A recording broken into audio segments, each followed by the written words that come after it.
Bonsoir à tous, merci d'être venus pour ce dernier mardi des Bernardins que j'ai la chance d'animer aujourd'hui.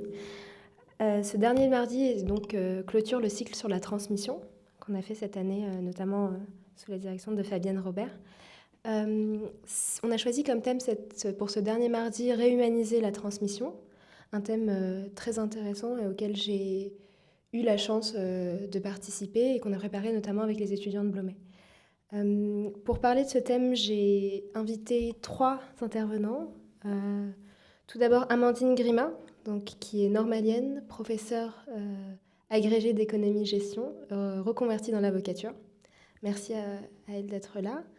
Le président Stien, donc président de section au Conseil d'État, professeur associé à Sciences Po Paris, président d'honneur du conseil d'administration de l'Opéra de Paris, et également membre de l'Académie des sciences morales et politiques.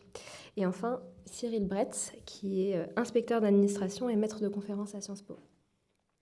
Pour commencer ce mardi et cette question de réhumaniser la transmission, je pensais qu'il était intéressant de s'interroger d'abord sur qu'est-ce qu'est pour vous la transmission.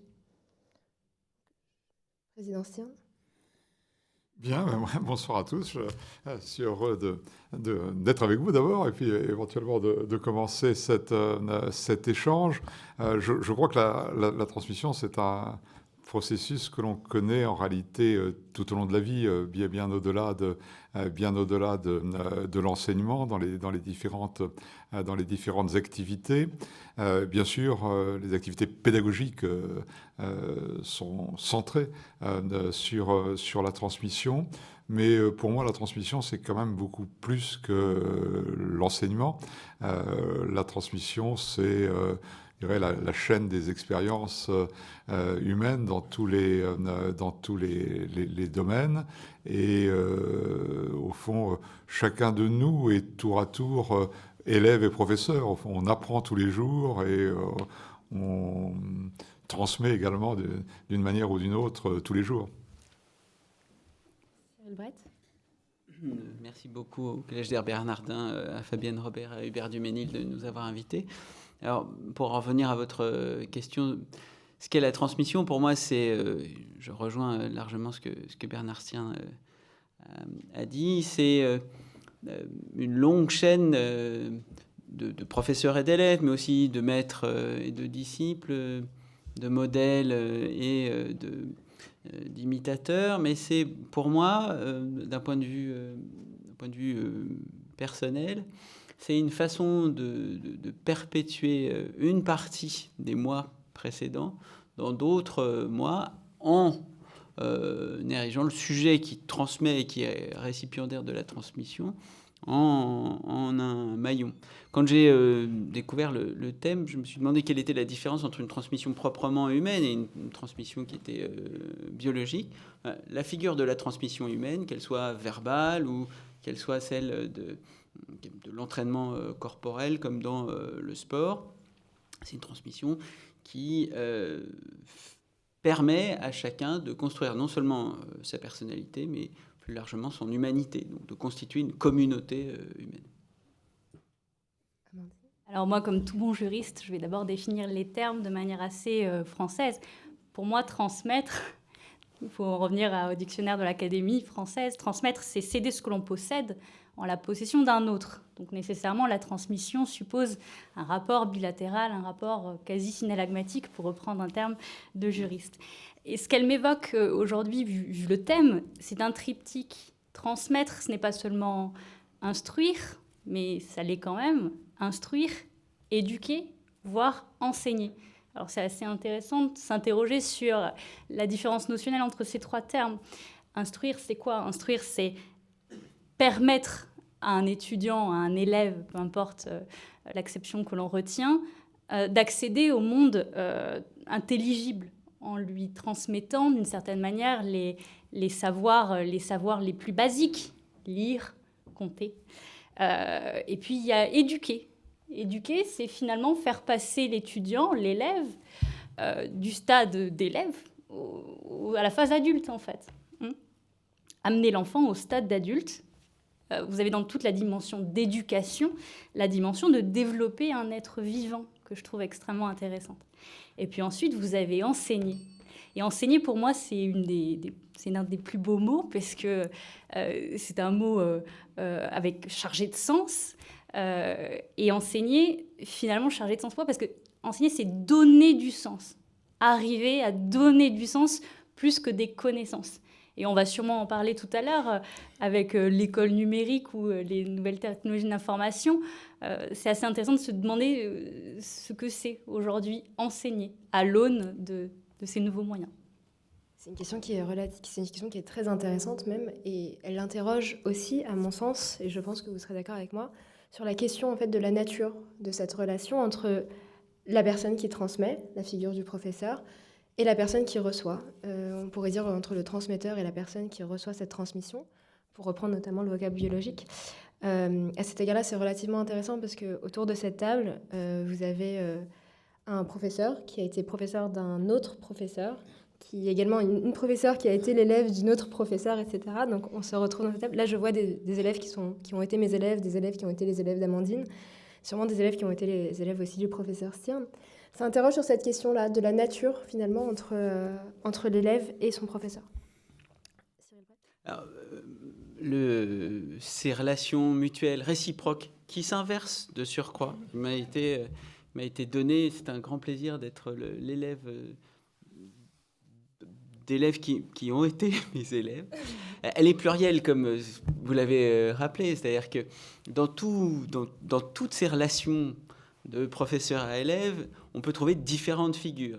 Et j'ai trouvé ça particulièrement intéressant de réfléchir sur la différence qu'il y a entre la relation maître-disciple, celle de l'entraîneur et de l'athlète, celle du professeur et de l'élève.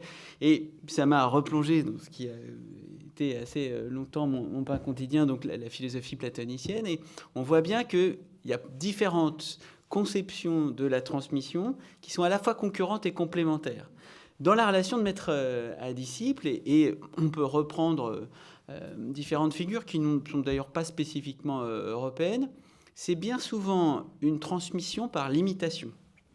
Je vois mon maître, je l'admire, je m'approprie à la fois ses qualités, mais aussi parfois certains de ses défauts, et en tout cas, différentes façons d'être au monde, d'être aux autres, de se rapporter à la connaissance, à la politique.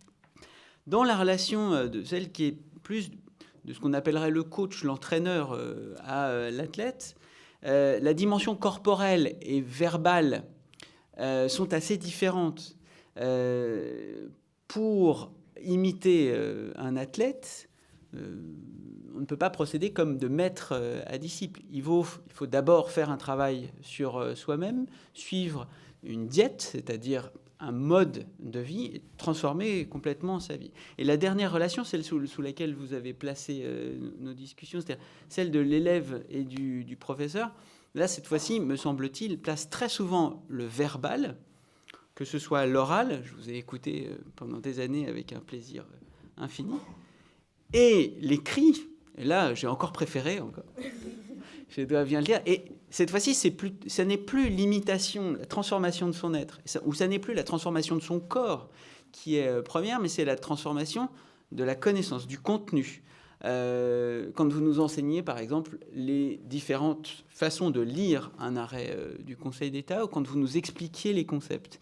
Et là, c'est un type de transmission dont le médium est essentiellement verbal, et qui à la fois donne des contenus, mais aussi, vous l'avez rappelé dans les opérations de calcul, apprend à raisonner, apprend à transformer la façon dont on se rapporte aux connaissances qu'on acquiert. Alors évidemment, il est de tradition de considérer qu'il s'agit de paradigmes ou de modèles de transmission qui sont concurrents, mais ils sont très complémentaires, et je trouve qu'on n'en trouve pas de chimiquement pur. Très souvent, les modèles sont hybrides, quels que soient les domaines dans lesquels on voit cette relation de transmission. Et vous, Président Stirn, vous avez transmis dans une autre forme, qui est notamment celle de l'École du ballet de l'Opéra de Paris.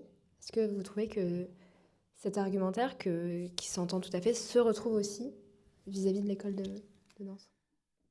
Je crois que dans toutes les disciplines, il y a des particularités. Si on reste un petit instant sur Sciences Po, mais je parlerai volontiers de l'opéra dans un instant, c'est vrai que moi j'ai beaucoup aimé être étudiant à Sciences Po et dès que je suis sorti de l'ENA, j'ai souhaité enseigner à Sciences Po pour rester dans la chaîne et je continue aujourd'hui avec le même plaisir qu'il y a un peu plus de 40 ans, cet enseignement, qui est un enseignement, sa caractéristique, par rapport à la problématique que nous avons ce soir, c'est de mêler des enseignements magistraux où là, le professeur est quand même un peu loin des élèves, et puis d'enseignement par petits groupes, où là, on est beaucoup plus près des élèves que l'on connaît, comme le petit groupe où vous étiez l'an passé Shiraz. Et les deux, je crois, se combinent assez bien, et puis se combinent aussi, bien sûr, avec des livres, vous le rappelez, la connaissance par l'écrit. Alors, vous évoquiez l'école de danse de l'Opéra de Paris. Elle est intéressante dans notre réflexion. Alors là, je n'y ai été ni élève, ni professeur, mais malheureusement. Mais je l'ai vu d'assez près comme président du conseil d'administration de cette belle maison. L'école de danse de l'Opéra de Paris, c'est une école où là, on n'apprend que de maître à élève. Il n'y a pas de livre de danse. Et apprendre à danser, c'est d'abord apprendre d'un professeur. Et ce qui est assez magique dans la grande famille de la danse, c'est que les générations se sont succédées. Et là, de manière peut-être plus tangible que nulle part ailleurs. Ceux qui enseignent à l'école de danse sont d'anciens danseurs du ballet, souvent d'anciens danseurs étoiles, et qui doivent arrêter dans le ballet à 42 ans. Et ils ont une deuxième vie, je dirais, de 42 à 65 ou 68 ans, comme professeurs à l'école. Mais eux-mêmes ont appris la danse de professeurs qui continuent de voir,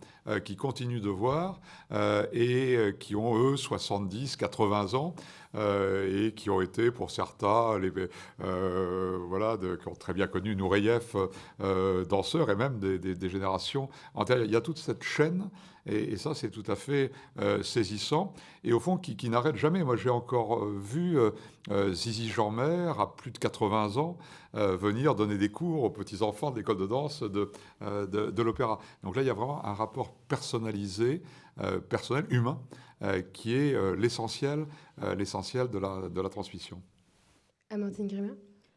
Pour ma part, je me retrouve bien entendu dans les schémas qui viennent d'être évoqués, puisque tout juste sortie de l'école normale, je devenais professeur de classe préparatoire à 25 ans. Donc nécessairement, j'ai tout de suite bien perçu cette espèce de maillon de l'élève qui devient professeur. Et d'ailleurs, ça a été peut-être assez difficile de passer de ce stade A à ce stade B de manière aussi brutale. Alors moi, je reviendrai sur quelque chose qui m'a beaucoup marqué dans les propos de Cyril Brett, c'est ce rapport de concurrence et de complémentarité qu'on va avoir à la fois entre élèves et professeurs. Moi, de manière assez provocatrice, je disais aux étudiants, je ne le dis plus malheureusement, mais je rêverais de le dire encore, que je ne suis pas là pour enseigner ou transmettre des connaissances. Vous savez, aujourd'hui, c'est assez effroyable d'être professeur parce que quand vous rentrez dans une salle de classe, l'étudiant connaît déjà, enfin en tout cas les moyens de connaître déjà le cours. Vous avez un bouleversement total de l'organologie des savoirs, comme dirait Bernard Stiegler. Et alors du coup, c'est vraiment angoissant. Vous arrivez dans la salle de classe, vous avez un peu l'impression d'être dans un atelier de textile chinois, parce que, bon, c'est peut-être le propre de l'endroit où j'enseignais. Effectivement, j'enseignais dans le supérieur, donc les étudiants avaient le droit, évidemment, mais vous aussi, à leur ordinateur. Et alors, du coup, pour un jeune prof de 25 ans, c'était assez effroyable de se rendre compte que tout ce que l'on pouvait dire pouvait être immédiatement vérifié, voire contesté. Et donc là, oui, de pleine face, vous prenez ce rapport de concurrent et de manière assez féroce. Alors, comment s'adapter ? Eh bien, je pense qu'effectivement, le rôle de professeur a changé. Il n'est plus un transmetteur de savoir. De toute façon, je pense que plus globalement, l'école n'a plus du tout le monopole de la transmission des connaissances, puisqu'aujourd'hui, on peut avoir ces connaissances sur Internet de manière instantanée quand on est dans l'amphi. Je pense donc que le rôle du professeur doit se trouver ailleurs. Alors, je me suis nécessairement posé la question de savoir où. on en revient à ce que je disais tout à l'heure sur qu'est-ce qu'éduquer. Éduquer, c'est donner du sens. Donc aujourd'hui, pour être l'allié des étudiants, leur coach, plutôt que leur compétiteur, il faut arriver à leur transmettre l'envie, le désir de découvrir par eux-mêmes, le désir eux-mêmes de transmettre, j'ai envie de dire. Et c'est pour ça que moi, j'avais à cœur de favoriser l'entraide, la solidarité entre étudiants, les petits groupes, les travails personnels. D'ailleurs, même le bâtiment de la classe préparatoire avait à l'époque adopté cette méthode, puisqu'on travaillait dans des toutes petites salles et puis on dissertait jusqu'à parfois 22-23 heures sur des belles dissertations de droit à n'en plus finir, à trouver des plans. Donc voilà, je pense qu'aujourd'hui, il est évident que le rôle de professeur a changé. Et pour moi, et j'ai trouvé ça très, très amusant que vous utilisiez ce lexique, pour moi, un professeur aujourd'hui est à la fois un compétiteur et est un coach. Monsieur Albret. Moi aussi, j'ai été, dans ma courte carrière d'enseignant, frappé par la transformation très rapide, à la fois de vos attentes, vous, les élèves, et des compétences, des savoir-faire que nous, les enseignants, devons acquérir. J'ai été très frappé, par exemple, j'ai eu la grande chance, quasiment par hasard, d'aller enseigner en Inde et d'aller enseigner à Moscou il y a quelques années, de voir que les jeunes générations, effectivement, ne considèrent pas que ce qui va leur arriver, c'est un tome de connaissances qui va leur arriver, mais ils attendent de vous que vous soyez capable de réagir à leurs questions, de leur répondre sur ce qui leur pose problème, donc en fait de s'approprier les défis auxquels ils sont confrontés, que ce soit pour construire un propos, pour fonder une association, pour créer une entreprise. Et ils attendent de vous quasiment que cette fois-ci vous soyez leur partenaire, voire presque leur associé, pour réfléchir avec eux, pour leur faire part de votre désarroi si vous ne comprenez pas très très bien ce qui leur arrive, et que vous transformiez quasiment en aîné, en fait. Pas en figure paternelle, avec une dénivellation éducative qui va de celui qui est plein de connaissances à celui qui est vide de connaissances et qui graduellement se remplit. Pas non plus une relation de maître-gourou qui requiert de la part de ses disciples une adoration et une imitation sans réserve, mais de quelqu'un qui dispose non pas des contenus, mais du recul, de l'expérience peut-être également, pour les aider à construire leur propre parcours, leurs propres projets, qui sont parfois très ponctuels. Je me souviens d'un projet qui était une association qui essayait de développer les toilettes pour les femmes dans les campagnes indiennes, ce qui est un problème à la fois de santé publique, mais aussi d'ordre public, puisque c'est un des moyens de lutter contre le viol. Et il va de soi que, n'étant ni spécialiste de santé publique ni spécialiste de l'agriculture en Inde, il était évident qu'il ne pouvait pas y avoir de dénivellation éducative. Et il ne pouvait pas non plus y avoir, non plus de ma part, de connaissances particulières du droit associatif indien. Et donc ce qu'ils attendaient, en fait, c'était une figure assez hybride, d'une espèce de frère ou de sœur aîné qui les aide à construire ce qui les passionnait à ce moment-là. Et vous, Président Stirn, qui avez commencé à enseigner lorsqu'il n'y avait pas cette industrie chinoise de tic-tic-tic, pour reprendre l'expression d'Amandine Grima, est-ce que vous avez vu la profession évoluer, et même l'acte de transmission évoluer ? Oui, les méthodes, enfin les moyens dont disposent les étudiants, oui, ont beaucoup évolué. Et ça, il faut certainement en tenir compte dans la manière d'organiser les cours. Mais je pense quand même que l'essentiel n'est pas là. L'essentiel, il est dans ce que peut apporter l'enseignant, qui est d'abord de simplifier la complexité, de donner un peu les clés d'entrée à partir de très nombreuses informations, essayer d'avoir les principaux points de repère, savoir distinguer l'important de l'accessoire et comprendre les cheminements d'un raisonnement. Et ça, je crois que dans toutes les disciplines, on a, je pense, ce type d'approche. Et ça, je crois que c'est vraiment le rôle principal de l'enseignant. au-delà de ça, qui donne l'accès à la connaissance, les voies d'accès. Les voies d'accès à la connaissance, il y a ce que vous disiez très bien il y a quelques instants, eh bien, essayer de donner envie de réfléchir, d'apprendre et surtout de penser par soi-même. Parce que le but, c'est tout de même ça, fondamentalement, c'est de savoir construire sa propre pensée et être capable de tracer son propre sillon dans l'infinie complexité des connaissances. De ce point de vue-là, moi, ce qui me fera peut-être plus que l'ordinateur, c'est que tout de même la complexité croissante du monde. Les choses étaient plus simples il y a 40 ans, dans le domaine du droit, qui m'est plus familier que d'autres, mais je crois que c'est un peu vrai dans beaucoup de domaines. Il y a aujourd'hui, au fond, beaucoup plus de paramètres à considérer, à maîtriser, à regarder, à combiner.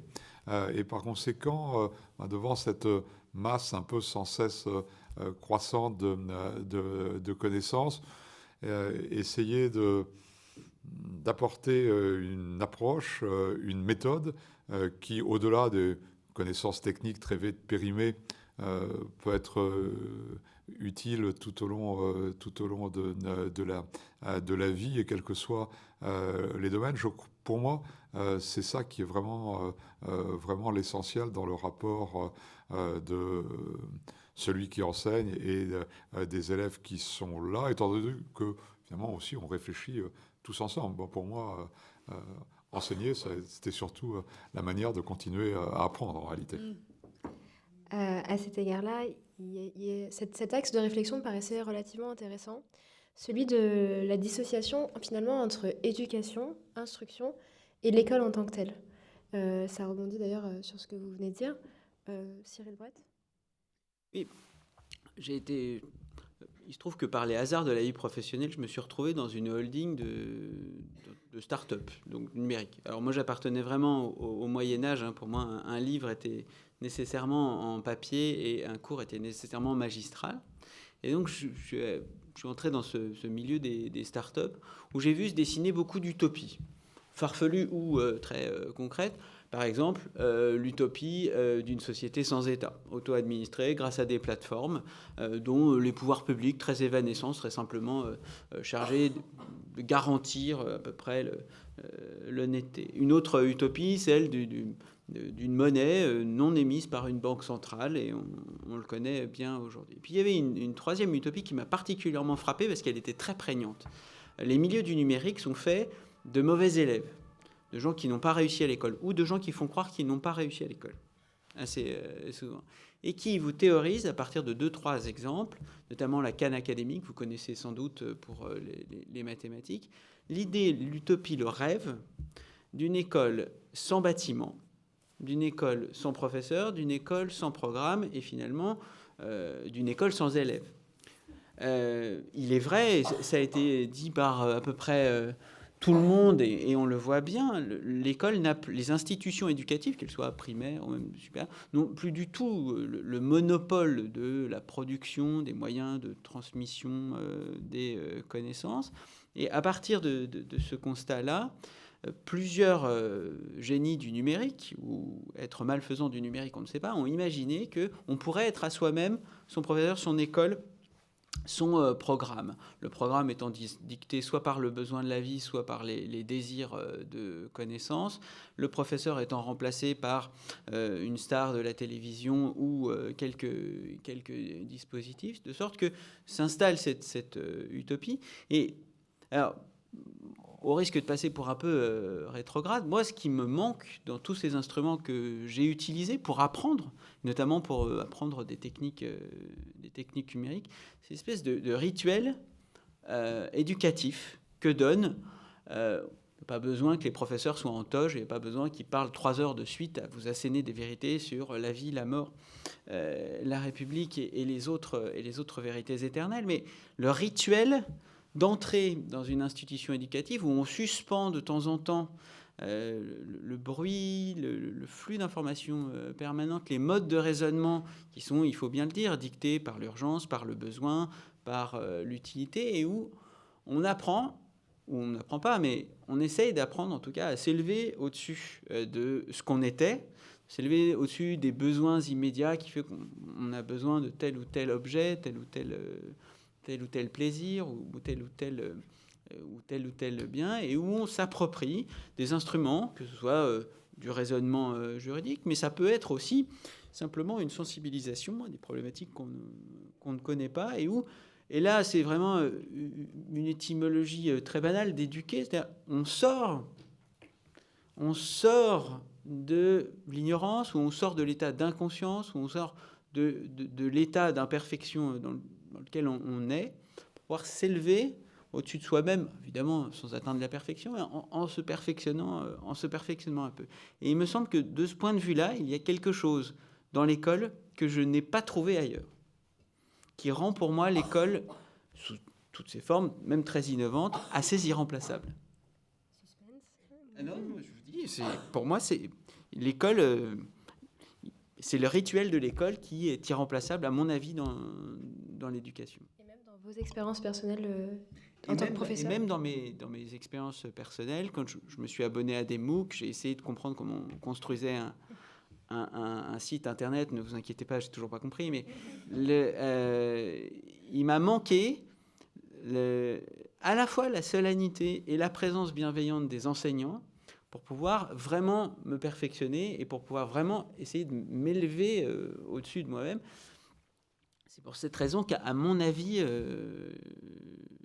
il s'agit d'une utopie quand on parle d'éducation sans école, enfin absolument sans école. Amandine Grémer. Je souscris complètement à l'analyse. Pour moi, c'est absolument impossible d'annihiler totalement le phénomène de l'école. D'ailleurs, je reviens sur votre question initiale qui était un peu les distinctions triptyques instruire, éduquer et enseigner. En faisant le lien avec ce que vous disiez, ce qui me dérange aujourd'hui, c'est que le mot instruire a complètement disparu. Le ministère de l'époque de l'Éducation nationale s'appelait bien le ministère de l'Instruction. Alors que pour moi, le phénomène des nouvelles technologies réhabilite en fait l'instruction. Comme je le définissais tout à l'heure, l'instruction, c'est finalement permettre à un étudiant d'accéder au monde intelligible en lui transférant les savoirs de base. Or, vous ferez l'expérience de faire des recherches sur Internet, de scroller, j'utilise les acceptions du domaine, mais de scroller des pages, et vous verrez que vous donnerez ça à faire à des étudiants, vous leur demanderez de rechercher une information dans des litres et des litres et des litres de doctrine juridique, et vous verrez qu'ils ne trouveront pas, pour la simple et bonne raison que le but du professeur, à mon sens aujourd'hui, c'est limite de leur réapprendre à lire. Parce que c'est ça qui est intéressant avec les nouvelles technologies, c'est qu'ils ont le sentiment d'avoir accès à la connaissance. Lorsqu'on les met face au défi de mobiliser cette connaissance et d'en retenir quelque chose, et je faisais déjà cette expérience avec mes premières années de droit, je m'apercevais que les étudiants avaient beau lire énormément de choses, consulter énormément de contenu, mais n'en retenaient pas grand-chose. Donc pour moi, le rôle du professeur d'aujourd'hui à l'aune de ces nouvelles technologies, c'est peut-être de réenseigner ces savoirs de base. Lire, écrire, comprendre, c'est peut-être propre à ma discipline, qui est le droit. Mais nous, en bons juristes, et je pense qu'on est tous les trois des bons juristes, on passe une grande partie de notre temps à consulter des textes juridiques, et vous verrez que vous donnerez un texte à lire, un article du Code civil, par exemple, un article du Code de commerce, et vous verrez que si votre classe est composée de 42 étudiants, vous aurez 42 acceptions différentes du texte. Pourquoi ? Parce que les étudiants ne savent pas lire, et encore moins des textes juridiques. Donc pour moi, apprendre à un étudiant savoir de base qui est de faire l'exégèse d'un texte, aujourd'hui, c'est encore plus important qu'hier, parce qu'ils ont le sentiment de lire et de savoir plus de choses, mais peut-être on oublie le fondamental. Président Sien. Ce que je veux dire à ce stade, c'est que l'apprentissage, au fond, ça va très au-delà de l'école. Moi, dans mon métier, le cœur de mon métier, le Conseil d'État, est un métier un peu particulier qui s'apprend sur le tas. Et j'ai souvent dit que le Conseil d'État est la meilleure école de formation continue qui existe au monde. Peut-être un peu immodeste de dire ça, mais je pense quand même assez profondément. Tout simplement parce que c'est une maison dans laquelle il y a tout le temps des nouveaux. il y a tout le temps des nouveaux. C'est d'ailleurs la richesse du Conseil d'État, ce brassage d'expériences. Il y a chaque année, à la sortie de l'ENA, les auditeurs qui arrivent, comme moi, il y a maintenant quelques années. Et puis, il y a les collègues qui sont nommés par d'autres voies de recrutement et qui viennent compléter, enrichir le Conseil d'État en arrivant avec des expériences extrêmement variées de l'administration et parfois tout à fait autres que l'administration. Et le métier, personne ne le connaît en arrivant. Il n'y a aucune école où on apprend à traiter un dossier contentieux, à rédiger un arrêt, à donner un avis sur un projet de loi. Donc c'est un métier qui s'apprend uniquement par les collègues et par les séances. Alors, on est dans un monde peut-être un peu plus sophistiqué qu'il y a 40 ans. Donc aujourd'hui, il y a des petits cycles de formation, il y a des vadémécum, il y a des petits ouvrages. Mais tout de même, l'essentiel s'apprend par les collègues, au contact des collègues. Je me souviendrai toujours mes premiers pas au Conseil d'État, le président de ce qu'on appelait à l'époque une sous-section, une chambre aujourd'hui, m'a dit de manière un peu bourrue, pour apprendre le métier de rapporteur qui va être le vôtre, c'est très simple, vous écoutez les rapports de tels collègues qui étaient particulièrement compétents, et voilà, et vous voyez ce qu'il faut faire.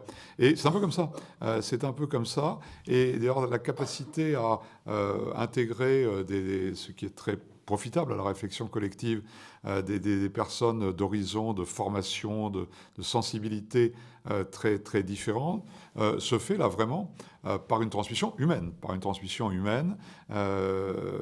au travers peut-être d'un certain nombre de, pas si on peut dire de rites, mais enfin en tout cas de pratiques bien établies, et aussi en regardant comment les uns et les autres font et en travaillant sous le regard des autres, qui est peut-être ce qu'il y a en réalité de plus contraignant comme forme de discipline, le regard des collègues.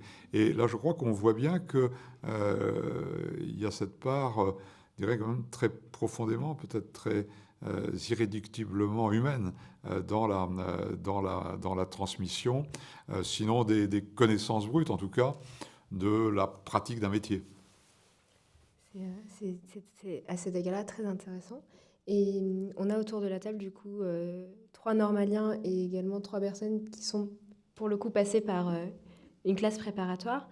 Et face aux questions des étudiants, on avait souvent le retour notamment de cette épreuve particulière qui est bien familière des élèves de prépa, qui est l'épreuve de colle, qui est, pour ceux qui n'ont pas fait de classe préparatoire, un oral entre son professeur et son élève, assez brutal parfois, relativement déstabilisant, qu'on pourrait qualifier d'ancienne méthode. Je voulais savoir notamment votre avis, vous, dans cette question de réhumaniser la transmission.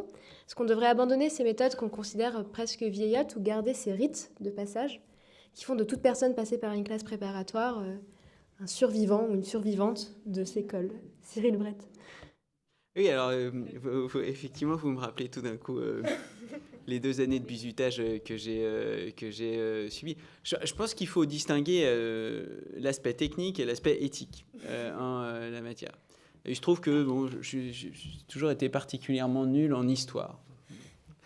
C'est pour ça qu'ensuite, il m'a été donné de l'enseigner vraisemblablement. Et que j'ai été soumis à un feu roulant par un professeur qui vraiment était partisan des tactiques de bizutage les plus traditionnalistes qui soient et qui soumettait chacun de mes pauvres contributions à une critique en règle dont il ne restait absolument plus rien. D'un point de vue technique, pédagogique, évidemment, ce n'est pas forcément la façon la plus agréable d'être formé, mais il n'en reste pas moins que ça a produit des effets drastiques. J'ai fini par me mettre au travail et par essayer de corriger certaines des imperfections dont il subsiste. Et puis d'un point de vue éthique, je pense que c'est différent. Je pense que d'un point de vue éthique, ce professeur-là était guidé par une très profonde bienveillance à l'égard de ses étudiants, qui compensait l'aspect désagréable de l'ignorance manifestée avec une truculence assez avérée par une volonté de faire progresser. Et je pense que c'est-à-dire ce qui réunit à peu près toutes les communautés éducatives, alors qu'elles soient professorales, éducatives, ou qu'elles soient le compagnonnage Bernard Stiern a décrit, ou qui peut être également celle de sportifs qui s'entraînent ensemble. D'un point de vue, il y a une éthique intrinsèque de l'éducation, des principes, notamment la volonté de perfectionner, la volonté de répondre aux besoins, conscients ou inconscients des personnes qu'on a charge de former, d'instituer, d'instruire, d'éduquer, d'entraîner. Et pour en revenir à la question peut-être un peu folklorique maintenant, pour moi en tout cas, de la colle, je pense que tous les formats innovants ou traditionnels sont acceptables si la relation éthique, profondément éthique et sous-jacente à la relation professorale est respectée. Alors, moi, j'en reviens à l'intitulé précis de votre question qui énonçait est-ce qu'on doit garder ces méthodes un peu conservatrices. Alors, c'est amusant parce que quand vous parliez de l'exercice classique, je m'attendais à l'exercice de la dissertation. Et puis ensuite, la question est venue sur le terrain de la colle. Alors, déjà, sur l'exercice de la dissertation, qui me paraît assez importante, puisque, bon, dans le cadre dans lequel j'ai enseigné, je n'enseignais que la dissertation. Pour le coup, je me retrouvais bien dans les propos, dans vos propos, parce que effectivement, vous disiez, oui, la transmission ne passe que par le rapport humain. Mais moi, je ne comprends pas l'intitulé de la table ronde de ce soir. Pour moi, la transmission n'est qu'humaine. Et encore plus aujourd'hui avec ces méthodes numériques, ordinateurs et compagnie. Alors, dans la méthode de la dissertation, ce qui est amusant, c'est que je me disais comment un étudiant fait pour préparer l'ENM.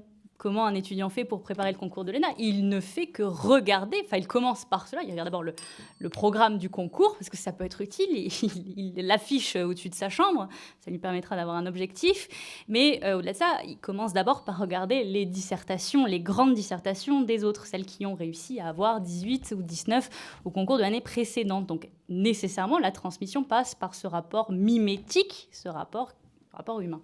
Deuxième exercice, sacro-saint exercice de la classe préparatoire, effectivement, l'exercice de colle. Alors, c'est un exercice dit de méthode classique, mais que l'on doit absolument conserver.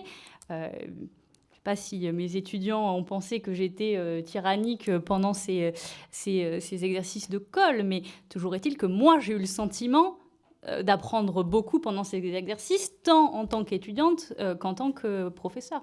En tant qu'enseignante. J'apprenais même plus de choses en tant qu'enseignante de l'étudiant, parce que comme je disais tout à l'heure, le rapport est synalagmatique, dans cet exercice de colle qui, faut-il le rappeler, est un exercice en face à face, et qui est donc un duel. Enfin, moi, je le voyais comme ça, un duel sur un sujet, et donc on doit être aussi performant que l'étudiant qui, lui, a bossé 30 minutes le sujet, quand vous n'avez fait que le poser. Donc, évidemment, vous y avez réfléchi généralement, encore que, parce que c'est presque plus amusant de vous mettre en situation et de vous mettre dans la peau de l'étudiant. Enfin, en tout cas, moi, c'est ma méthode, parce que je trouve, et c'est ce qu'on disait tout à l'heure, en fait, finalement, on peut résumer les propos du début de cette table ronde par le fait que l'école aplatit le rapport entre étudiants et professeurs, il l'horizontalise. Et dans cette nouvelle veine du rapport entre étudiants et élèves, évidemment, je crois que le professeur qui n'est plus censé, alors j'entends bien censé transmettre des connaissances, doit au moins se mettre de plus en plus à la place de l'étudiant, et notamment comprendre les difficultés méthodologiques et donner du sens. Vous avez tous les trois été professeurs ou aide-professeurs, tout en conservant à côté une profession autre. Moi, la question que j'aimerais poser à chacun d'entre vous, c'est quel est votre but? Vu que les cours en ligne, je pense qu'on est presque tous d'accord autour de cette table, ne sont pas suffisants pour transmettre. Quel est votre but lorsque vous entrez soit dans un amphithéâtre, soit dans une salle de cours, en vous disant, à la fin de cette séance, il faudra que la connaissance soit transmise? Ça me paraît presque évident, mais quoi d'autre? D'abord, pour moi, effectivement, j'ai toujours fait de l'enseignement, mais à temps très partiel, je dirais une ou deux demi-journées par semaine, mais vraiment constamment, parce que c'était un besoin. Voilà, je dirais presque que c'est un bon moment de la semaine, le moment où je franchis les portes de la rue Saint-Guillaume. Je ne suis pas sûr que j'aurais aimé faire ça tous les jours et tout le temps. C'est très agréable d'avoir une activité d'enseignement à côté d'une activité professionnelle. Et je dirais peut-être que ce qu'on apporte le plus, c'est, et alors là c'est vraiment de la transmission humaine, c'est la transmission d'une certaine forme de culture d'une institution. Et au fond, toutes les écoles, d'une manière ou d'une autre, ont une forme de culture qui ne veut pas dire du tout uniformité. Hein, c'est pas du tout la pensée unique de l'école, c'est au contraire la diversité qui crée la richesse du lieu. Ne veut pas dire non plus, encore moins, immobilité. Cette culture, elle évolue avec le temps, mais elle existe. Elle existe, et de ce point de vue-là, c'est vrai des écoles, d'ailleurs, comme des autres institutions. Je pense que les différents milieux doivent être porteurs d'une culture qui permet vraiment l'intégration des uns et des autres dans un ensemble collectif, et le sentiment que on prend sa part de cette chaîne de transmission. Et ce que je crois qui est le plus agréable, c'est d'essayer d'incarner, d'une certaine manière, de représenter cette culture globale qui, au-delà des diversités, rassemble les uns et les autres, de contribuer aussi à ces évolutions et surtout de donner envie aux autres d'assurer l'évolution. Je reviens d'un mot sur l'école de danse. Les tout petits enfants qui sont là, qui ont 8-9 ans, ils ont déjà profondément la culture de l'école de danse de l'opéra. Ils ont déjà le professionnalisme des danseurs professionnels. Et je ne saurais trop vous inciter, je fais ma minute de publicité, à aller voir une fois par an au Palais Garnier le spectacle de l'école de danse. C'est absolument saisissant. Où il y a, devant le Palais Garnier plein, uniquement les élèves de l'école de danse qui font un spectacle. On voit tout le professionnalisme. Et leurs professeurs leur ont donné cette culture de l'école de danse de l'Opéra de Paris, du ballet français. Et en même temps, bien sûr, ils vont la faire évoluer. Et il n'y a pas d'art plus vivant que la chorégraphie. Alors, une des forces du ballet de l'Opéra de Paris, c'est d'interpréter parfaitement les grands ballets classiques, mais d'être aussi à la pointe de la création de la danse contemporaine. Et ça, je crois qu'on peut le dire des différentes écoles que nous avons connues les uns ou les autres. Cyril Brett ? Moi, j'ai évidemment aussi été guidé par le plaisir d'enseigner à côté d'activités professionnelles. C'était un plaisir d'abord, un plaisir intellectuel, puisque tous les professeurs vous le diront, on devient professeur pour continuer à apprendre aussi. Donc le plaisir d'abord de ne pas perdre les connaissances, les techniques, la clarté qu'on a pu acquérir en étant étudiant. Le plaisir aussi, et peut-être que c'est ce qui me retient de plus en plus dans ces activités d'enseignant à temps très partiel, malheureusement, c'est le plaisir aussi de découvrir, de se frotter à des esprits et à des personnalités. Quand on est dans des enseignements assez techniques, c'est peut-être moins immédiatement le cas. Mais quand il s'agit, par exemple, d'enseignements qui portent sur du débat ou qui portent sur des techniques d'argumentation, on voit très vite s'exprimer des préférences, des convictions, on voit très vite s'exprimer des personnalités. En fait, ce qu'on pourrait appeler des styles intellectuels ou des styles argumentatifs. Et si le plaisir de continuer à me former, lui, reste une espèce de base continue, ça, c'est ce plaisir-là, celui de découvrir des personnalités, de découvrir des préoccupations qui ne sont pas les miennes, de milieu, d'âge, de nationalité qui ne sont pas les miennes. Cette stimulation extraordinaire, ce plaisir en fait de relations interpersonnelles que donne l'enseignement. Amandine Gréma ? Alors, moi, ce qui m'a fait devenir professeur, c'était essentiellement le goût du challenge, mais c'est assez propre dans le milieu dans lequel j'ai enseigné. Mais j'enseignais en classe préparatoire. Les classes préparatoires ont vocation à la réussite d'un concours. Donc nécessairement, moi, ce qui m'a donné envie, c'était de réussir, faire réussir des étudiants à ce concours. Maintenant, ce qui m'a fait rester professeur, c'est évidemment la transmission. Mais peut-être que c'était par naïveté, mais je n'avais pas du tout imaginé à quel point ce rapport humain, cette impersonnalité qui vraiment innerve la profession, était aussi forte. En fait, vous rentrez dans une salle de classe, vous apportez de la méthodologie, des connaissances, modulo ce qu'on en pense, des méthodologies, et puis vous voyez les étudiants avec des yeux qui brillent, quand ils voient que vous arrivez à résoudre ce qu'ils n'arrivent pas à résoudre. D'où l'intérêt du rapport de compétiteur, c'est-à-dire que vous mettez l'étudiant face à un sujet, au tableau, vous en mettez même 42 face au même sujet, et puis ils s'aperçoivent que vous le résolvez et pas nécessairement eux. Donc, vous regardent avec des yeux qui brillent. Donc, ce caractère, ce phénomène de reconnaissance permanente de l'étudiant vis-à-vis des enseignements qu'on pouvait apporter, moi, c'est ce qui m'a clairement donné envie de rester professeur.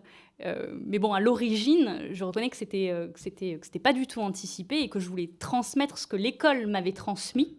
Alors c'est peut-être aussi l'école normale peut-être, mais l'école de manière plus générale.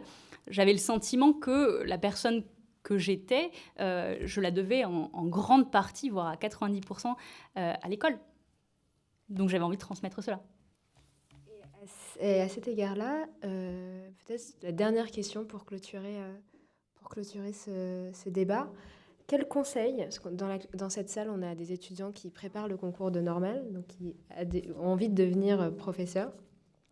Quel conseil pourriez-vous donner à ces étudiants pour leur donner envie d'être professeur aujourd'hui ?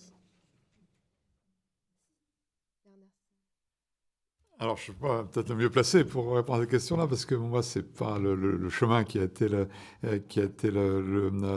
mien. Je dirais que pour avoir envie d'être professeur, d'enseigner, quelle que soit la discipline, il faut avoir envie de rester au contact de plus jeunes que soi, de continuer à se poser des questions, et d'essayer d'accompagner du mieux possible les élèves ou les étudiants que l'on va rencontrer. Et ça, c'est même, je crois, sont des objectifs extrêmement motivants. Alors, ça compare avec d'autres métiers qui apportent d'autres types de satisfaction. Je veux être assez lucide aussi sur le fait que l'enseignement, c'est un métier, je parle d'enseignement professionnel, exclusif, qui a ces éléments un peu de solitude, c'est pas tellement un travail d'équipe, donc ça c'est un élément à prendre en compte. C'est un travail, je dirais, de recul, de réflexion, plus que d'action quotidienne et de transformation. Mais pour ceux qui ont, je dirais, le goût de la réflexion et le souci des plus jeunes, c'est certainement le plus beau des métiers. Je souscris à 100% à l'Annie, c'est le plus beau des métiers, mais on n'a pas besoin d'attendre d'être en âge d'enseigner pour toucher du bout du doigt ce métier. Je veux dire, de manière générale, vous transmettez chaque jour. Dans ce rapport très horizontal qui est un rapport entre étudiants, vous pouvez vous-même être acteur d'une transmission, et je crois que c'est fondamental parce que aujourd'hui, on est un peu censé parler un peu de nos expériences, mais moi, j'aurais jamais réussi la moitié des concours que j'ai passés si j'avais pas partagé pendant des heures des titres de plans, des réflexions, des dissertations entre étudiants, en fait, entre voisins de connaissances, on va dire. Donc, qu'est-ce que je dirais à quelqu'un pour devenir professeur ? Je veux dire, testez déjà aujourd'hui, à l'âge que vous avez, vous verrez tout de suite si vous êtes familier ou non à ce métier. Mais pour finir, je crois que le métier d'enseignant, c'est tout simplement apprendre à être une meilleure personne. Et moi, j'ai tout simplement eu envie d'être enseignante parce que j'avais le sentiment que je n'avais pas été une assez bonne étudiante. Et j'avais envie de revivre ça et de réapprofondir les connaissances, les matières de droit notamment qu'on m'avait inculquées. Et je crois que c'était 3 merveilleuses années que j'ai passées à transmettre. Donc, effectivement, c'est le plus beau métier du monde. C'est une pas si mauvaise étudiante, puisque vous avez été à Normal, donc ça a dû aller quand même. Cyril Brett? La question, c'était les conseils. J'avoue que je suis bien en peine de donner des conseils, même si on me reproche assez souvent d'en donner trop, mais aux futurs enseignants. Bon, moi, toujours ce qui m'a frappé parmi les excellents professeurs que j'ai eu la chance soit d'avoir, soit de côtoyer comme collègue, soit simplement d'apercevoir au détour d'une conférence, c'est que c'est souvent des gens qui ont été, mais pas toujours, de très bons élèves. Voilà, donc c'est très impressionnant. Vous avez affaire à des puits de science, vous avez affaire à des supercalculateurs biologiques, vous avez affaire à des gens qui connaissent tous les types d'argumentation possibles, tous les concepts, mais c'est très souvent aussi, je trouve, des personnes qui ont su cesser d'être bons élèves, qui ont su vraiment, je pense que ça rejoint beaucoup de ce que nous avons dit ce soir, qui ont su faire preuve d'empathie, c'est-à-dire comprendre quels étaient concrètement les besoins, qui de réussir un concours, qui d'avoir un métier, qui de mieux connaître tel ou tel type de domaine, qui comprennent les besoins, qui s'approprient l'appétit de connaissance, ou au contraire l'absence d'appétit de connaissance des publics auxquels ils ont affaire, et qui sont mus par la volonté, alors cette fois-ci, de transmettre, mais de transmettre leur propre appétit de connaissance. Et qui, pour cela, rompent avec la figure qu'ils ont été, et qui a été un très bon, excellent, formidable élève, et qui se mettent véritablement au service des plus jeunes, au service de ceux qui connaissent moins, au service de ceux qui ne sont pas forcément favorisés ni par l'accès à la connaissance, ni par telle ou telle caractéristique sociologique, ethnique, qui vraiment se mettent au service du développement personnel, du développement humain de leurs élèves. C'est peut-être un peu nébuleux comme conseil, mais je pense que ça correspond assez à l'idée que je me fais d'un excellent professeur. Alors, Bernard Sainz, qu'est-ce qu'un excellent professeur? Moi, je demandais simplement des conseils, mais là, c'est pour devenir un excellent professeur. Oui, c'est ce dont on se souvient depuis longtemps. Moi, j'avoue que, vous voyez, en première année à Sciences Po, j'avais en action politique Georges Vedel, en histoire René Raymond, et en économie Jean-Claude Casanova. Eh bien, encore, j'ai l'impression que j'ai tout appris 2-3 dans ma première année de Sciences Po. Et ça, c'est un souvenir qui est encore pour moi extrêmement présent. C'était des cours magistraux, on était un peu loin de l'enseignant, mais c'était des cours quand même extrêmement lumineux et des personnalités qui arrivaient effectivement avec tout leur savoir, mais aussi leur capacité à animer l'amphi, à réfléchir à haute voix et puis à donner des axes, à faire comprendre, à faire sortir du chaos pour dégager des lignes directrices. Et Amandine Grima, peut-être pour le mot de la fin. Un excellent professeur, c'est très compliqué. En tout cas, c'est celui qui a l'efficacité pédagogique la plus forte, ça c'est sûr. Mais c'est celui qui n'oublie pas de rester humain. Et donc, comme vous le disiez tout à l'heure, et je pense que ce sera le mot de la fin puisqu'on réhumanise la transmission aujourd'hui, c'est celui qui n'oublie pas les difficultés de l'étudiant, qui n'oublie pas d'être empathique et qui n'oublie pas tout simplement de transmettre sa passion. Merci beaucoup à vous trois. Du coup, on a fini cette première partie de débat qui était, à mon humble sens, très intéressante et très enrichissante. On va passer à une seconde partie qui sera plutôt un temps d'échange avec le public. Pour tenter notamment d'approfondir ce qui aurait peut-être été dit trop rapidement. Merci à vous trois.